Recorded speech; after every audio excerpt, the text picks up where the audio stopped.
Hello po mga kababayan, kamusta po kayong lahat? And once again, welcome back to another episode of Simply Talkies Vlog. So ang pag-uusapan natin mga kababayan ay itong si Pangulong Bongbong Marcos. Kasi po, alam nyo naman ang balita na yung pong nilabas na video nito si Lucaret, yung nandyan sa LA, yung Boljak TV.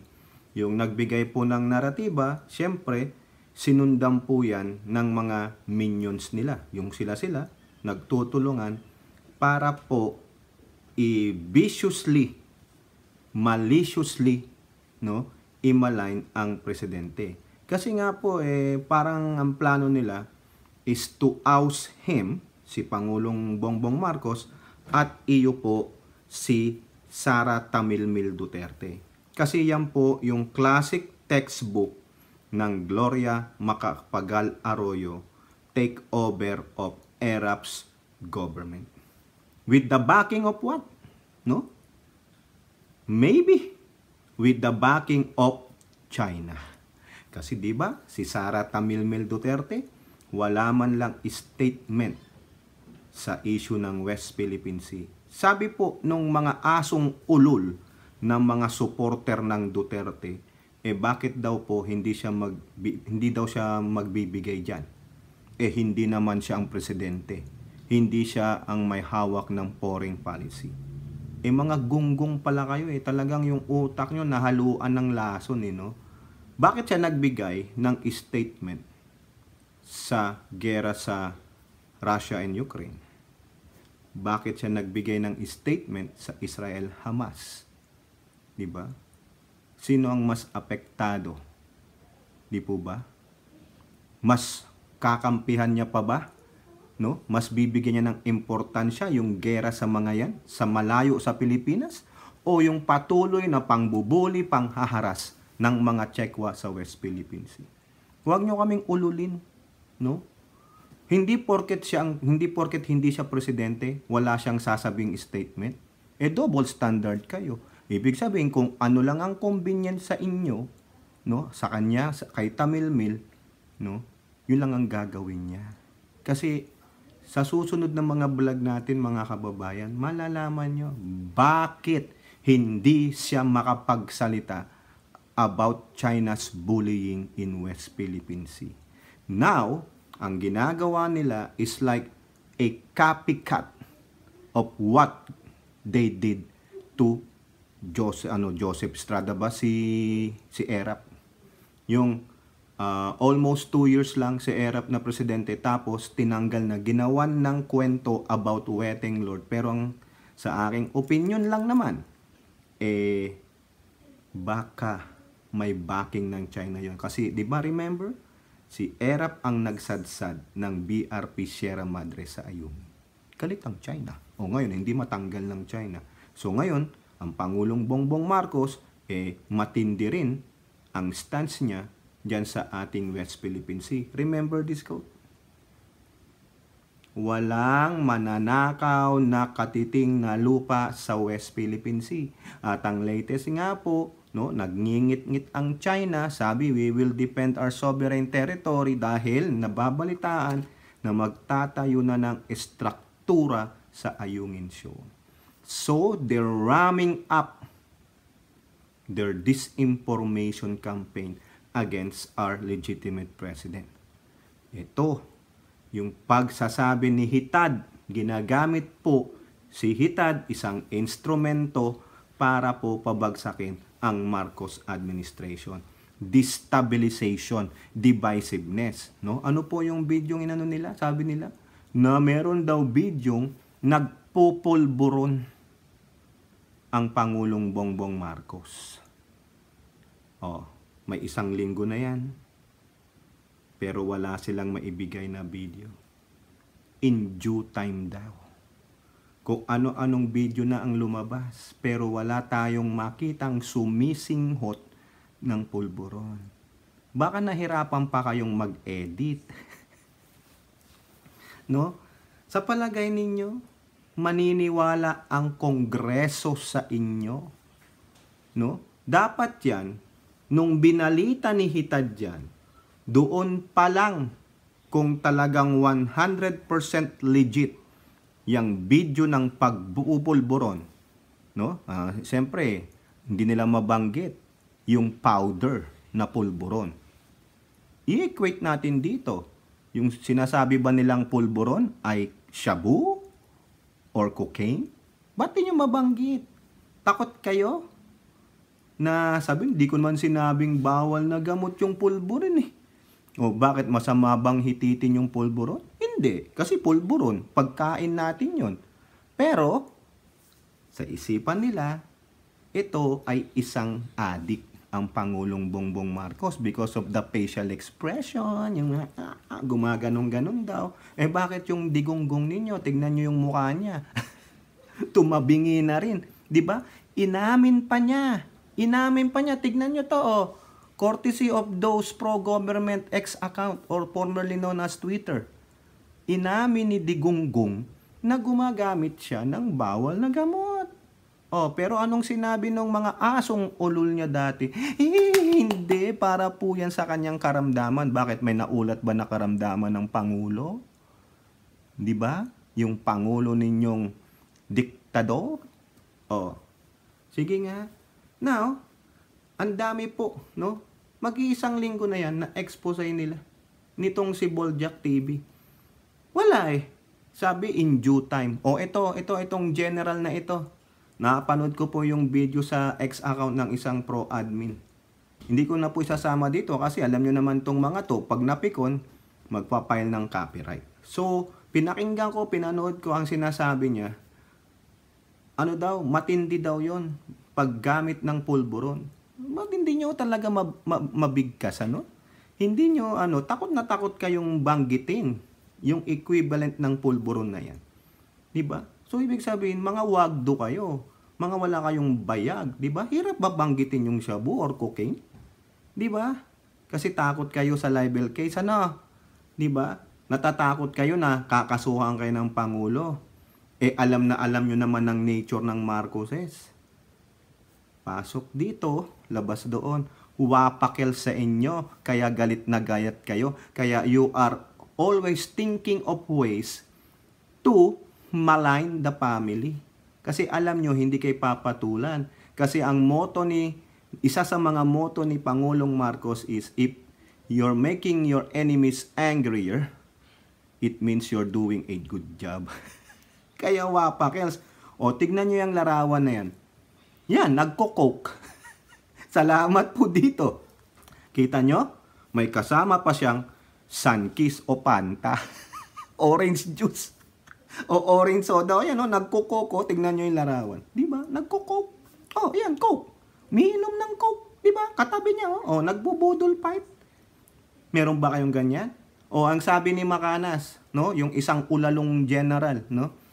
Na marami daw po ang may hawak ng video. Mga PM Mayor Generals, si Tatay Digonggong nila, si Attorney Vic, at marami pang iba. Ha? In due time, jutang ina ninyo, mga buwakang ina ninyo, ilalabas daw nila in due time. Mga jutay ang mga ethics ninyo, mga jutay ang mga utak ninyo. Bakit meron pa kayong in due time? Bakit hirap ba na i-edit? Kailangan i-full proof na yan na hindi kayo digital signature na mahuhuli. No? Kasi pag kayo nahuli at nilabas nyo yan, yari kayo. Sana heads must roll. Opo nga putang ina ninyo. Di po ba?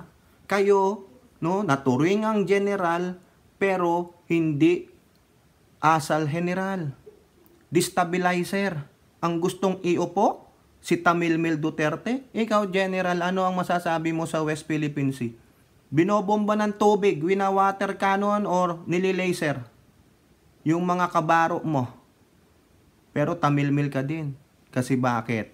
O, di ba? Thank you, Maharlika, 400,000 pesos.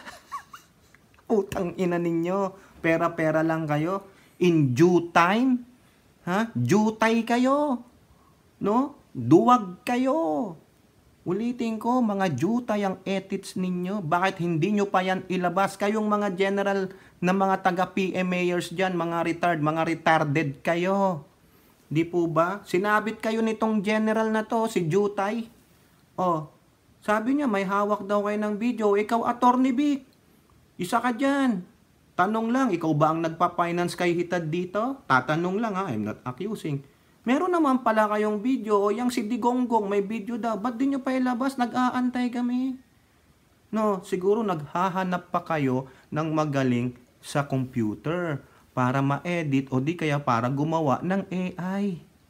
Pero kahit na anong gawin nyong pangluloko, mahuhuli at mahuhuli kayo. Dahil so far, pag-iisang linggo na, wala kayong maipalabas. At ang dami nyong dahilan.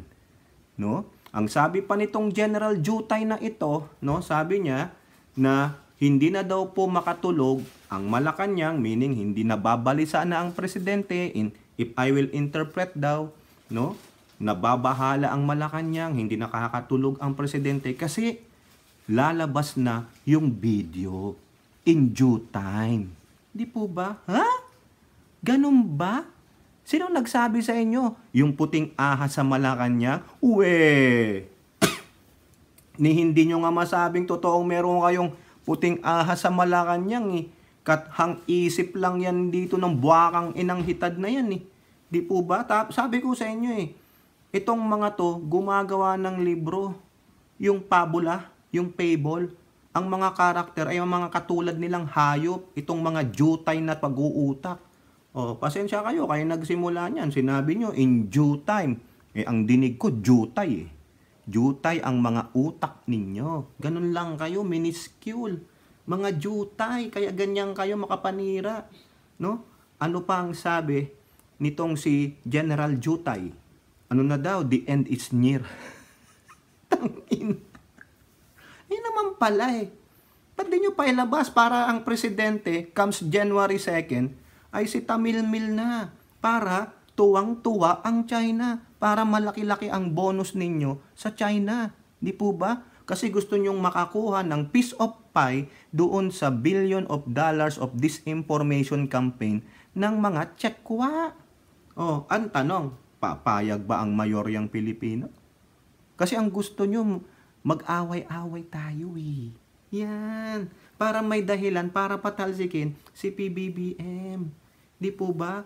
Kayong mga PMAers na pinalamo ni Duterte ng kwarta, no?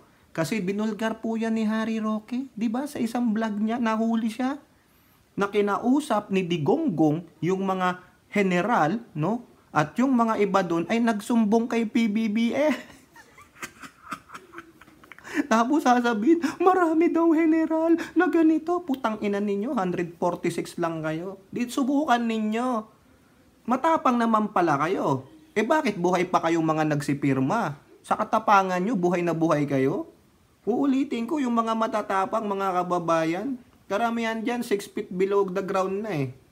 Di ba? Putang ina itong mga general na to, parang hindi mga PMAers kung saan man sila graduate. Gusto ng destabilisasyon, gustong iupo yung isang Duterte na walang sinabi sa China, na handang ibenta, ipamigay ang Pilipinas sa mga Tsekwa. Diba? Yan o, pakinggan ninyo yung speech no Duterte. Kaya nga sabi ko, why are you so sparing? Gusto ninyo, gawain na lang ninyo kaming province, Fujian, pati Philippine province of China. Di wala tayong problema. We say, libre na lahat. Kasi yung oil, joint naman. Yung oil mo, dito mo yung pinakamarami. 2/3 amin, 1/3. Mayaman naman kayo. Tsaka probinsya na kami. Oh, province of Philippines, Republic of China. The nearest is Fujian. Hayaan mo na lang yung Taipei. Huwag na natin galawin. Baka maliit-liit na ano. Hayaan mo yan siya. Just let it float there. Makuha mo ang Pilipina. Kasi maraming pera eh. Kung babae pa itong China, niligawan ko na yun. Even though it's a joke, it's not a good joke. It's a bad joke. You are talking to the Chinese na masyadong mga bully sa atin. Oh, di ba? Mga gunggong, mga hayop, mga animal. Yan ang tinatawag nyo. Dapat silang tinatawag ng mga buwakang inang jutay. No? Ang lakas pa mga mang-asar ni Makanas eh. The end is near. Baka kayo ang the end is near. Baka mag-heads must roll dyan. Di po ba? At ang sabi niya, ito ang matindi. Nahuli. Nahuli. Nahuli ko, mga kababayan. Na si Senator Amy ay gumagalaw na. Gumagapang na si Senator Amy.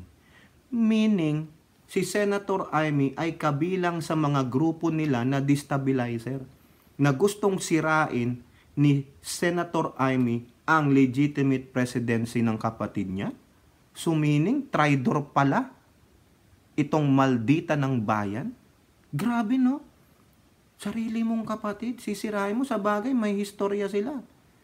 Yung pinsan ni Apolacay, tinraidor siya. Tapos sabi ni Jaime, hindi namin papayagan yung mga, natuto na kami sa aming karanasan. Pero siya pala, base doon ha? Nasa Twitter po yan. No, nasa Twitter. Hindi natin pwedeng isama dito yung video kasi itong mga jutay na ito, nag-CPR po yan, nagka-copyright, no? Mga baka bitag nila yan sa mga pro-admin para mawala tayo sa social media. Nek-nek ninyo, hindi po ganun kajutay ang utak namin, mga hinayupak kayo. Diba? Sinabi niya. Kabilang sa kanila, si Senator Amy Marcos, dyan sa paggawa ng video.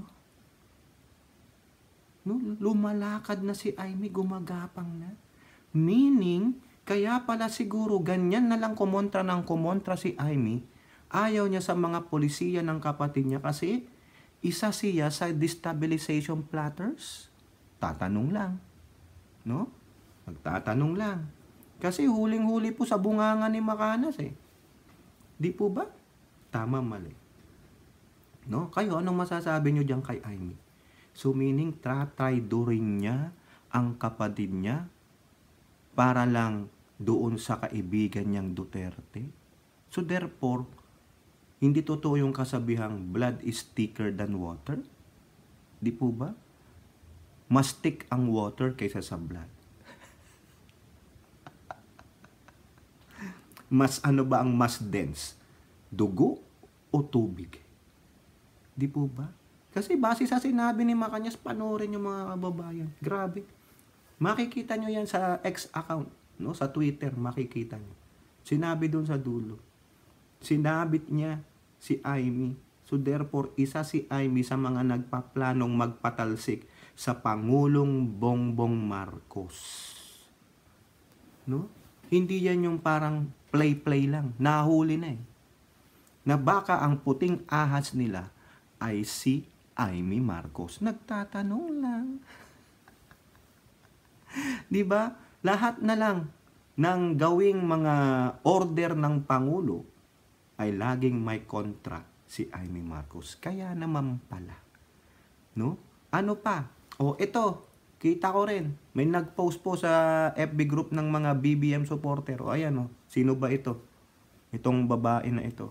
Ayun sabi niya, lahat po na nag-attempt na mag-PM nung Coke video ay nasuspinde for 3 months. Or natanggalan ng FB at Messenger account. Beware. Really? Totoo ba yan? Tingnan nyo na lang yung ano niya. Lahat nung nag-attempt, past tense na, ay nasuspindi for 3 times. Sino? Kanino sila nag-a-attempt? Mag-PM. Hindi naman nila pinost. Diba? Mali. Kung iisipin ninyo, paano ba nasususpindi ang account? Diba? Meaning, na-i-post na nila sa kanilang mga public account sa social media. Pero ito, nag-PPM pa lang eh. Nagme-messenger pa lang yan eh. Private messaging eh. Pag nag-private messaging ka ba, masuspindi na yung account mo? Nino. Nung Twitter, ng Instagram, ng TikTok, o ng FB, o WhatsApp? Ganun ba? Putang ina. Kaya ako nga gumagamit ng Messenger, PM eh.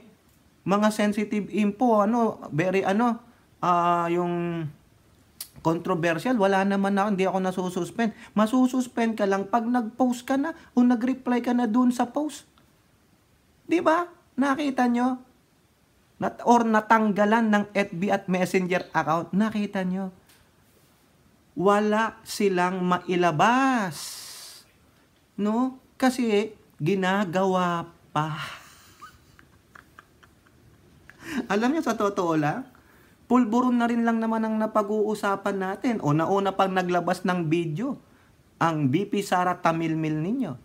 O. Ayan o, panoorin nyo. May nag-forward po sa akin. Ayan. Wow! So many stars. Ang dami mong bituin. Bituin yan.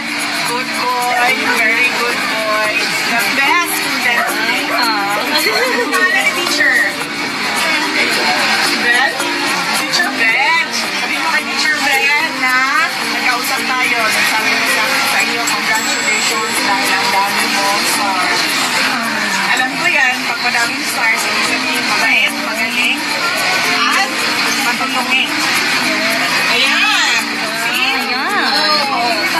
Sarap yung merienda ko.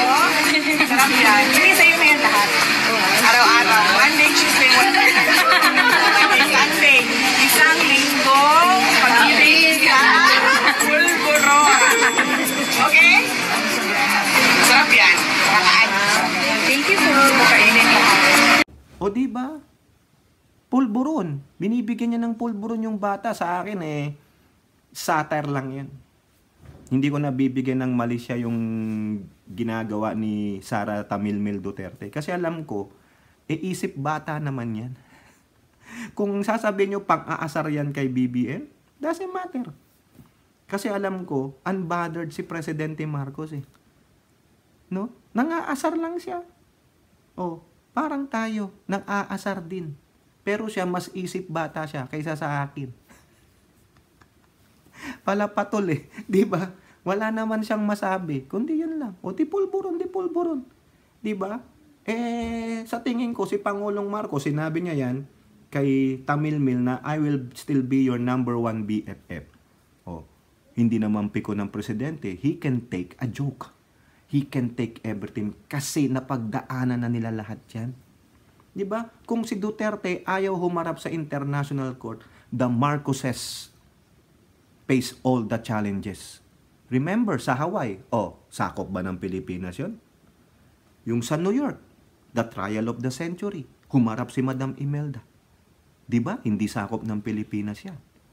Bakit si Digong hindi makaharap sa ICC? O sino ang mas weak? Di ba? Sino ang wagdu? Sino ang urong ethics? Di ba? Si Bato at si Digong. Biruin mo si Madam Imelda, mag-isa sa doon sa New York. Ano ang nangyari? Sumigaw yung babaeng loyalist. Not guilty. That's in New York. That's not the Philippines. Di ba? O yung sa Hawaii. Yun nga lang, hindi pabor yung naging sa kanila. Pero humarap sila. O bakit si Digonggong ninyo? Ganyan din ba ginawa ninyo noon? Wala. Hinayaan nyo ang Marcoses. Di ba? Silang pamilya lang at yung mga totoong loyalista ang totoong sumuporta sa kanila. Ngayon gusto nyong gaguhin ang Pangulong Bongbong Marcos sa mga lahat ng mga issues na binabato ninyo. Galingan ninyo. Galingan ninyo. Dahil yan, baliwala yan. Until you show us 1,000% concrete evidence na hindi gawa-gawa, no? Hindi kami maniniwala sa inyo. Kasi isa lang ang gusto ninyo. Gusto nyong iupo yung Duterte kasi ganid kayo sa kapangyarihan. Sinasabi nyong walang nagawa ang presidenteng ito kasi bulag kayo. No? Ang tanong, ano pakinabang ninyo? Di po ba? Ano ang makukuha nyo sa Duterte o may nakuha na kayo? Ako, sasabihin nyo, bakit ikaw? May nakuha ka ba? Wala. Ang nakuha ko, sa mga katulad nyong mga gunggong at jutay ang utak, lagi nyong sinasabihan si Tokis, bayad ka, no? Magkano? Oh, di kayong magsaliksik. Kayong nag-aakusang bayad ako, eh. Di po ba? O kayo, alam naming bayaran kayo. Kasi may isang vlogger dyan, no? O, Kap Ninyo, sabihin ko na. Si Kap Ninyo, Ninyo Barsaga, sinabi niya yan. Binanggit niya sa vlog niya, kaya wag kayong magpaka-anghel, no? Sino-sino yung mga Duterte diehard supporter na mga bayaran? Sige nga kayo, maglista kayo. Sinong mga pro-admin o Marcos supporter ang bayanan? Maglista kayo. At kung bayaran niyang mga makapaglista kayo ng mga admin supporter o Marcos loyalist na binayaran ng Marcos, kakastiguhin natin. Pero kami, na pro-admin, pro-Marcos supporter, alam namin kung sino sa mga Duterte dayokdok supporter ang mga bayaran. Hindi kayo makakaligtas dahil kayo, ang mga prinsipyo nyo ay bayad. Pasalamat na lang kay Kap Ninyo Barsaga dahil na ibulgar kayo. Tangina, mga gago kayo eh, mga bastos kayo. Wala nga kayong maipakita na nag-i-snort ng pulburon ang presidente. Sasabihin pa, in due time, mukmuk mo, General Macanas. No? Gago. Tangina, natatakot daw si Pangulong Bongbong Marcos, magre-resign na daw siya. Really? Sige nga. Ba't magre-resign? No? Punta nyo sa Congress. No? File an article of impeachment. Oh, sa palagay nyo, may kakatig sa inyo? Ha? Yung Makabayan Black, hindi kakatig sa inyo kasi gusto nyong ipalit si Tamilmil? Ginago nyo ang Kongreso tapos sasabihin nyo, katigan nyo kami, gunggong. Isa na lang ang pwede nyong gawin. Bear arms, subukan ninyo. Oh, are you willing to lay down your life for just Duterte? Ganun po ba? So, ibig sabihin, wala kayong pagmamahal sa bayan kasi ang tunay nyong minamahal ay ang mga dutae. Oh, gusto nyo ng pulburon. Oh, ito, literal na pulburon. Oh, ayan, oh. Oh, Goldilocks pulburon pa yan. No? Ito po ay pinasalubong sa amin nung may umuwing Pilipinas. Oh, expiration nito, February 2024. Kailangan ko nang ubusin to. Ipupulburon ko na to. Oh, tingnan nyo. Classic pulburon, no? Hindi po ako nagpro-promote, hindi po ako binayaran ng Goldilocks dito. Pinapakita lang natin yung sinasabi nilang mga putang inang, jutang inang, mga utak etits nila na pulburon. Oh, ito ba ang inisnort ni PBBM? Ay, masarap ito. Hindi po ba? Hindi nyo mabangkit kung ano yung inisnort eh. Sa kadugwagan ninyo, hindi nyo masabing shabu or cocaine eh. Pulburon? O yan, pulburon. Ano iisipin namin? Di ba? Masyado kayong matalinhaga tulad ni Tambaloslos na Sara Duterte, tulad ni Digong Duterte matalinhaga. Kasi inuuto nyo lang ang mga tao. Inuulit nyo yung naratiba ninyo na ginamit, na kinuha nyo sa mga dilaw. Diba? May mga larawan dyan na nakaganon daw ang presidente, ngiwi-ngiwi. O therefore, kakampi nyo ang mga dilaw. Yung mga dilaw, sila Trillanes, yung totoong oposisyon, tahimik. Diba? Nagmamasid lang sila, hinahayaan niya kayo, tayo na mag-away-away, pero kayo ang gunggong. Nangunguha kayo ng mga sa textbook ng dilaw. Hindi na nabenta yon, diba? Sinabi nga ng mga dilaw, nagsasyabo, humihitit. Sinabihan ni Digong na, ay, may addict dyan. Wala. Diba? Nagpa-drug test pa ang Pangulo. Wala. Tapos sasabihin nyo, nakuha na ng bidyong nag-i-snort. Ang tanga naman ng PBBM na ito. Kung nag-i-snort siya ng cocaine o shabu, ipapabidyo niya. Gago. Di po ba? Di sana matagal nang lumabas yung video na yan nung campaign period pa lang. Ngek. Gago, no? Di sana ginamit na ni Digonggong para matuloy, hindi mag-withdraw si Bongo na 1 inche. Di sana ang presidente nyo isang inchik. Eh di tuwang-tuwang inchik dahil nakapag-upo sila ng kapwa nila inchik at wala nang makikialam sa kanila sa West Philippine Sea. O, di po ba? O, isipin ninyo, mga kababayan. Yung video sinasabi nila, ba't di nila nakalkal yan, di ba? Yung dumi ng campaign period sa eleksyon. Bakit hindi nila yan nilagay? Eh, bakit nung nanalo na, saka lang sasabihin, 18 months after, hindi, ito nag-i-snort po, tang ina. Yun ngang sinasabing inakusahan sila ng yung sa sex scandal nung anak ni Lenny. Wala naman na-produce yung kampo ni Lenny. O di ba? Vicious yun. Hindi naniwala ang tao dahil wala silang naipakitang ebidensya. Eto pa kaya? Isang linggo na? Ano? Di po ba? Wala. Hindi ko rin alam kung anong ginagawa ng PCO. Hindi nila ma-counter. Yang malicious, no? Na pagsira sa ating presidente. Nasaan? O baka ito, gusto nyo nito? O ilang pa ba ito? O dami pa, o mga kababayan. O diba? Meron pa nito diyan sa San Diego, Goldilocks, malapit po sa tabi ng Seafood City, diyan sa National City. Sarap, no? Lalo na yung kanilang palamis. Ano ba yung palamis? Dessert? Na yung yung kulay green, ang sarap. Yung crema di puta. Ayan ang dapat sabihin sa mga gunggong na mga dutards, yung mga dutae, mga Duterte Bastos supporter, mga Duterte Burak supporter, Duterte Dayokdok supporter sa kapangyarihan. Yun. Ayun pala, gusto palang magpresidente ni Tamilmil. Eh bakit hindi na lang siya ang lumabang presidente? Di ba? Ang sabi nga ni Amy, ang gusto lang ng kapatid ko, BP. Eh kaso kayo tumakbo ni Tamilmil eh. Di ba? O tapos ngayon gusto niya maupo na kasi bakit? Naramdaman niya na yung kapangyarihan ng isang BP. Ngayon sabi niya, no, I want more. Kasi brat ako, I want more. Do this for me, please. Oh, ngayon, pag siyang inupo, ano mangyari sa atin mga kababayan? History repeat itself.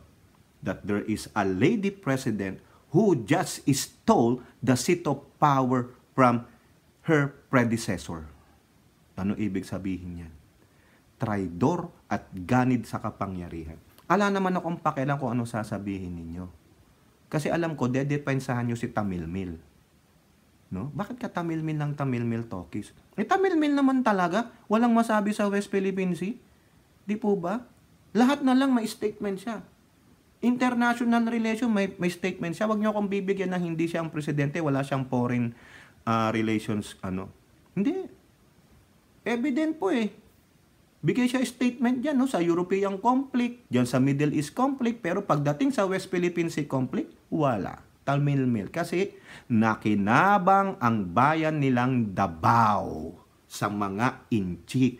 At ngayon, ginagamit nila, no, baka lang, ginagamit nila ang impluensya ng mga inchik, ang kwarta ng mga inchik, para i-destabilize tayo. Ang focus natin nandito sa destabilization sa gobyernong Marcos at ma-out of focus tayo sa West Philippine Sea. Di ba? Tulad ng ginagawa ni Macanyas. Hindi gumagano ng mata ni Macanyas, hindi makapagsalita ng tama eh. Parang may nagkumukumpas eh. Utang ina. Natatakot na daw. Si Junior. Uwe. Alam nyo kung buhay lang si Apo Lakay, pinagsasampal na kayo. No, hindi nyo ba alam na mahal ni Apo Lakay ang kanyang Junior? Pangalan niya yan, tapos minamalay ninyo. Mga gunggong pala kayo eh. Di ba? Mga hinayupak. Oh. Ngayon, labas nyo video. Para paniwala namin. Hindi, dinidelay nyo ng dinidelay. Ibig sabihin yan, you are just seeding a doubt. Di ba? Nagtatanim lang kayo ng naratiba. Anong pinagkaiba nyo sa mga teroristang grupo? Di ba classic textbook nila yan? They're just planting a narrative hanggang sa paniwalaan na paulit-ulit. Oh, di ba mga kababayan? Wala eh. Tapos sasabihin nyo in due time, utang ina ninyo. Di ba? Kung gusto nyong mayupo na si Tamilmil, do it now. Para malaking pasabog itong Happy New Year. Oh. Para happy-happy kayo. Di ba, hindi na ako magsusot ng ganitong BBM. Wala na si BBM eh. Natanggal na eh. Di ba? O kung wala silang mailalabas mga kababayan, anong gagawin natin? Therefore, mga malalaki kayong sinungaling. Mga destabilizer kayo. Mga traidor kayo, mga putang ina ninyo. Mga buwakang ina ninyo. Magsama-sama kayo. Di ba, ang sabi nga ni Digonggong ninyo, ayan o. Yan o.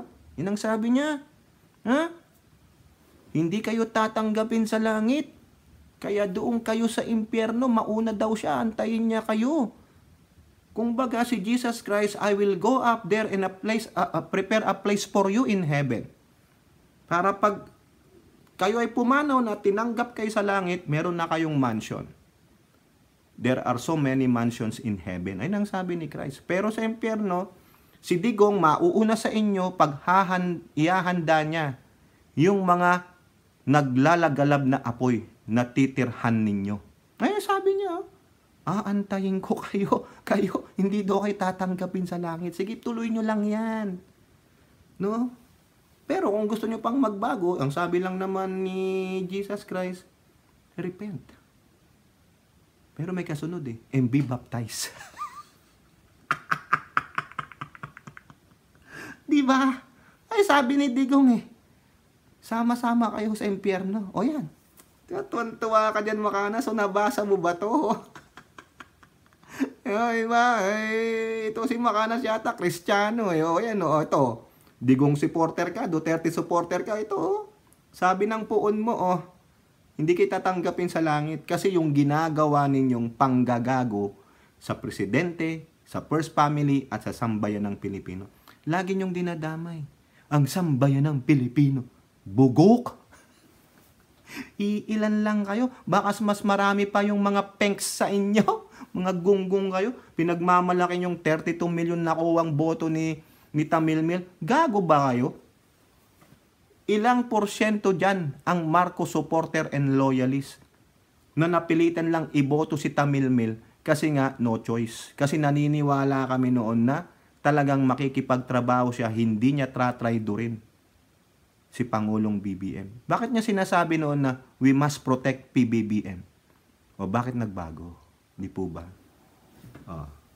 Pag ganyan mga kababayan, alam nyo na kung sino ang traidor. The legacy of this, pag nangyari to, they will take over the government. Isa na ibig sabihin niya. Lahing traidor. Ang mga Duterte supporter ay mga traidor.